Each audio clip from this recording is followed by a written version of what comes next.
Selamat datang teman-teman sekalian, terima kasih atas kunjungan Anda. Sebelum mulai kami meminta bantuan Anda untuk menekan tombol like, subscribe dan tuliskan komentar Anda di video ini.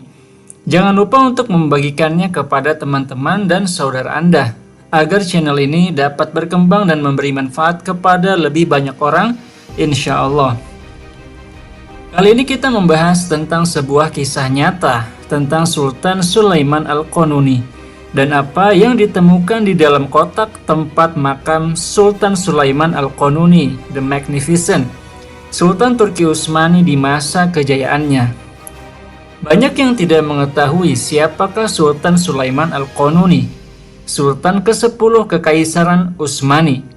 Bahkan ada yang berpendapat bahwa serial Sulaiman Al-Qanuni hanya berfokus kepada kehidupan percintaan yang ada di dalam istana dan tidak berfokus membahas biografi dan kehidupan politik Sulaiman Al-Qanuni. Padahal di masa Sulaiman Al-Qanuni, Kekaisaran Turki Utsmani menguasai wilayah yang sangat luas, yang membentang dari timur ke barat.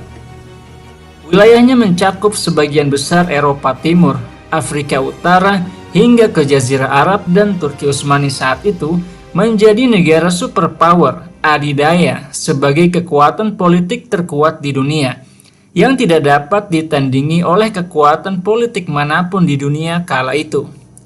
Sultan Sulaiman adalah seorang raja yang bijaksana. Dia adalah tokoh yang berhasil melakukan reformasi di bidang administrasi dan undang-undang. Di masanya Turki Utsmani meluas hingga ke Eropa Timur dan Afrika Utara. Di masanya, armada laut Turki Utsmani menjadi penguasa Laut Tengah, Laut Merah, dan Selat Persia. Dan dia dianggap sebagai kaisar terbaik di dalam sejarah Kekaisaran Turki Utsmani. Pembaharuan dan kebijakan politiknya sangat berpengaruh di dalam kehidupan sosial, politik, ekonomi, dan keilmuan umat Islam saat itu. Undang-undang yang dibuat di masanya tetap digunakan selama berabad-abad setelah kepemimpinannya, dan menjadi pondasi bagi keberlangsungan Kekaisaran Turki Utsmani selama 625 tahun. Sultan Sulaiman adalah orang yang sangat memperhatikan perkembangan kebudayaan, kesenian, sastra, dan arsitektur di wilayah kekuasaannya, sehingga masanya dianggap sebagai masa keemasan Kekaisaran Turki Utsmani. Salah satu keistimewaan Sultan Sulaiman ialah bahwa dia tidak pernah mengeluarkan keputusan kecuali setelah bermusyawarah dengan para ulama dan cendekiawan muslim. Sampai para ulama mengeluarkan fatwa yang membantunya untuk membuat keputusan yang tepat. Sampai-sampai suatu hari Sultan Sulaiman mendapatkan laporan bahwa semut memenuhi pepohonan yang ada di Istana Topkapi di Istanbul. Maka kemudian Sultan Sulaiman mendatangi sendiri seorang ulama bernama Abi Su'ud Afandi, dan dia tidak mendapatinya. Kemudian Sultan Sulaiman mengirimkan surat kepada ulama tersebut tentang permasalahan yang terjadi. Dia bertanya, jika pohon dikuasai oleh semut, apakah membunuh para semut tersebut akan membawa bahaya atau mudarat? Namun karena jawaban tidak kunjung datang, Sultan Sulaiman menyelesaikan masalah tersebut dengan menaburkan kapur ke pohon tersebut. Namun beberapa waktu kemudian datang jawaban dari Abu Su'ud Afandi, ulama muslim saat itu, yang berisikan, jika keadilan telah ditegakkan, semut pun tidak malu untuk mengambil haknya. Demikianlah betapa Sultan Sulaiman Al-Qanuni sangat memperhatikan pendapat para ulama dalam membuat keputusan, sampai urusan seperti itu pun harus dimusyawarahkan dulu dengan para ulama. Dan ketika Sultan Sulaiman wafat di dalam perjalanannya menuju Vienna sebelum peperangan Victor, mereka membawa pulang kembali jasad beliau ke Istanbul. Dan di dalam proses pemakaman, mereka mendapati bahwa Sultan Sulaiman telah mewasiatkan bahwa saat ia wafat nantinya, ia ingin agar dia dikuburkan bersama sebuah kotak. Para ulama dan tokoh-tokoh pembesar Turki Utsmani bertanya-tanya apakah isi kotak tersebut. Maka mereka pun bersepakat untuk tidak memasukkannya sebelum memastikan apa isinya. Maka mereka pun memutuskan untuk membuka kotak tersebut, dan mereka pun terkejut ketika mengetahui bahwa kotak tersebut penuh dengan fatwa-fatwa yang dikeluarkan oleh para ulama. Sultan Sulaiman menyimpannya dan ingin dikubur bersama fatwa-fatwa tersebut sebagai pembelaan bagi dirinya di hadapan Allah Subhanahu wa Ta'ala. Maka Mufti Turki Utsmani saat itu, Abu Su'ad Affandi, menangis melihat hal tersebut dan berkata, "Sungguh engkau telah berhasil menyelamatkan dirimu, wahai Sultan Sulaiman. Namun siapakah yang akan melindungi kami? Siapa yang akan menyelamatkan kami jika kami salah dalam fatwa kami?"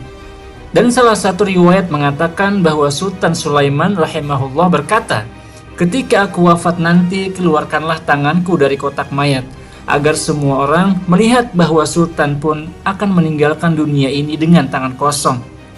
Inilah sosok Sultan Sulaiman Al-Qanuni, bukan seperti serial yang dipertontonkan di televisi yang merusak karakter beliau dan mengubah citra beliau sebagai seorang mujahid fisabilillah yang pada masanya wilayah Turki Utsmani mencapai 24 juta kilometer yang setara dengan 40 negara yang ada di masa modern ini. Sultan Sulaiman adalah seorang penyair, ahli khat, dan telah menulis Al-Quran dengan tangannya sendiri sebanyak 8 kali. Dia pun menguasai beberapa bahasa, termasuk bahasa Arab. Maka dia pun dijuluki sebagai sultan para budayawan dan budayawannya para sultan. Beliau berkuasa selama 47 tahun, dan dia menghabiskan 10 tahun dari hidupnya di atas kuda perang, berjihad di jalan Allah Subhanahu wa Ta'ala. Dia memimpin sendiri pasukan tempur Turki Utsmani di dalam 13 peperangan, dan di masanya umat Islam berhasil menguasai Serbia, Wales, bagian selatan dari Ukraina, Romania, negeri Kaukas. Bahkan umat Islam sudah mengepung Vienna di jantung Eropa. Meskipun setelah itu, pasukan Turki Utsmani berhasil dikalahkan oleh pasukan gabungan dari Jerman, Polandia, dan Austria. Di masanya Turki Utsmani membebaskan Aljazair dan Libya dari kekuasaan Spanyol, dan Irak dari kekuasaan Daulah Safawiyah, dan Bahrain dan Yaman. Dan dikuasai pula pantai-pantai di Selat Persia dan Aden dari tangan armada salib Portugal. Di masanya beliau sangat berpengaruh di dalam kebijakan dalam negeri Perancis, dan dia menganggap Perancis sebagai bagian dari wilayahnya.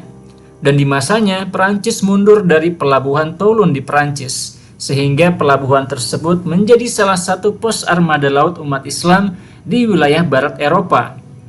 Ketika wafat Sultan Sulaiman Al-Qanuni dalam perjalanannya menuju Vienna sebelum Perang Victor, lonceng-lonceng gereja didentangkan di seluruh penjuru Eropa sebagai wujud kebahagiaan atas kematiannya. Dan hari kematiannya menjadi hari raya bagi mereka. Seorang sejarawan Jerman terkenal, Halmer, berkata, "Dahulu Sultan Sulaiman lebih berbahaya bagi kami daripada Salahuddin Al-Ayyubi." Itulah Sultan Sulaiman Al-Qanuni yang legendaris, yang menjadi kebanggaan umat Islam, yang kontribusi dan keteladanannya patut dicontoh oleh para pemimpin umat Islam hingga hari ini. Terima kasih Anda sudah menonton video ini sampai habis. Jangan lupa untuk bersolawat kepada Nabi Muhammad SAW, menekan tombol like, subscribe bagi yang belum, dan bagikan informasi penting ini kepada orang-orang yang Anda sayangi. Sampai ketemu lagi di video yang akan datang, insya Allah. Wassalamualaikum warahmatullahi wabarakatuh.